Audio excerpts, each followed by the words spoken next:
अस्सलाम वालेकुम दोस्तों लो जी दोस्तों ਅਸੀਂ ਅੱਜ ਮੌਜੂਦ ਹਾਂ Nadeem brothers auto engineering and services Barki road Lahore ਤੇ ਨਦੀਮ ਸਾਹਿਬ ਦੇ ਕੋਲ ਅਸੀਂ ਆਏ ਹਾਂ ਜਿਨ੍ਹਾਂ ਦੀ ਵਰਕਸ਼ਾਪ ਦੇ ਉੱਤੇ ਔਰ ਇਹਨਾਂ ਨੇ ਇੱਕ ਟਰੈਕਟਰ ਤਿਆਰ ਕੀਤਾ ਵਾ ਔਰ ਕਹ ਲੋ ਬੁਲਬੁਲ ਦਾ ਬੱਚਾ ਤਿਆਰ ਕੀਤਾ ਵਾ। अस्सलाम वालेकुम जी। वालेकुम सलाम जी सर की हाल चाल जी? शुक्र अलहमदुलिल्लाह अल्लाह दा बड़ा करम है। अच्छा सर ये सब तो पहले तो साढ़े दोस्तों दसो ट्रैक्टर मॉडल ਕਿਹੜਾ ਜੀ? 76 ਮਾਡਲ ਹੈ ਜੀ।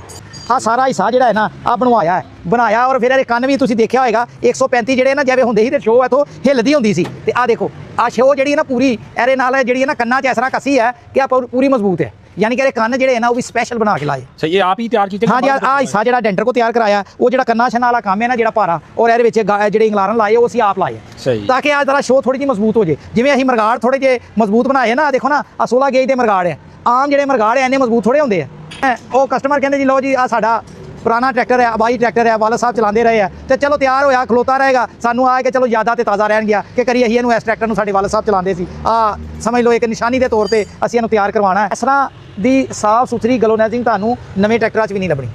ਤੇ ਨਦੀਮ ਸਾਹਿਬ ਦਾ ਪਿੱਛੇ ਸਪੈਸ਼ਲ ਸਿਸਟਮ ਲਾਇਆ ਹਾਂ ਪਿੱਛੇ ਆ ਲਾਇਆ ਆ ਦੇਖੋ ਨਾ ਰਿਮਾਂ ਦੇ ਹਾਰਡਵੇਅਰ ਬੋਲਟ ਹਰ ਚੀਜ਼। ਨਦੀਮ ਸਾਹਿਬ ਰੇਮ ਵੀ ਨਵੇਂ ਕਿ ਆਪਣੇ? ਰੇਮ ਨਵੇਂ ਪਾਇਆ ਨੇ ਤੇ ਖਤਮ ਰੇਮ ਸਹੀ ਰੇਮ ਖਤਮ ਟਾਇਰ ਉਹਨਾਂ ਦੇ ਸਹੀ ਸੀ। ਮਰਗਾੜ ਆ ਦੇਖੋ ਨਾ ਮਰਗਾੜਾਂ ਨੂੰ ਪੇਂਟ ਕੀਤਾ ਹੈ ਫਿਰ ਕੰਪਾਊਂਡ ਪਾਲਿਸ਼ ਕਰਕੇ ਤੇ ਫਿਰ ਲਾਏ ਪੂਰੀ ਵਜ੍ਹਾ ਨਾਲ ਸਾਰੀ ਗੱਲ। ਨਦੀਮ ਸਾਹਿਬ ਆਪਣਾ ਰਾਬਤਾ ਨੰਬਰ ਸਾਡੇ ਜੀ ਰਾਬਤਾ ਨੰਬਰ ਤੋਂ ਪਹਿਲੇ ਮੈਂ ਤੁਹਾਨੂੰ ਦੱਸਾਂ ਜਿਹੜੇ ਲੋਕਾਂ ਨੇ ਆਪਣੇ ਬੱਚਿਆਂ ਨੂੰ ਆ ਪੇਂਟਿੰਗ ਦਾ ਮਸ਼ੀਨਿੰਗ ਦਾ ਖਰਾਦ ਦਾ ਮੁਰੰਮਤ ਦਾ ਕੰਮ ਸਿਖਾਉਣਾ ਉਹ ਵੀ ਮੈਨੂੰ ਰਾਬਤਾ ਕਰ ਸਕਦਾ ਹੈ। ਮਾਸ਼ਾਅੱਲਾ ਸਾਡੇ ਅਦਾਰੇ ਤੋਂ ਸਿੱਖੇ ਹੋਏ ਬੱਚੇ ਅੱਜ ਬਾਹਰ ਪਾਕਿਸਤਾਨ ਤੋਂ ਬਾਹਰ ਲੱਖਾਂ ਰੁਪਏ ਕਮਾ ਰਹੇ ਔਰ ਕਈ ਪਾਕਿਸਤਾਨ 'ਚ ਬੱਚੇ ਵੀ ਹਜ਼ਾਰਾਂ ਲੱਖਾਂ ਰੁਪਏ ਕਮਾ ਰਹੇ ਤੇ ਮੇਰਾ ਨੰਬਰ 0321 9472 206 Nadeem brother auto engineering Barki road Lahore ਪਾਕਿस्तान।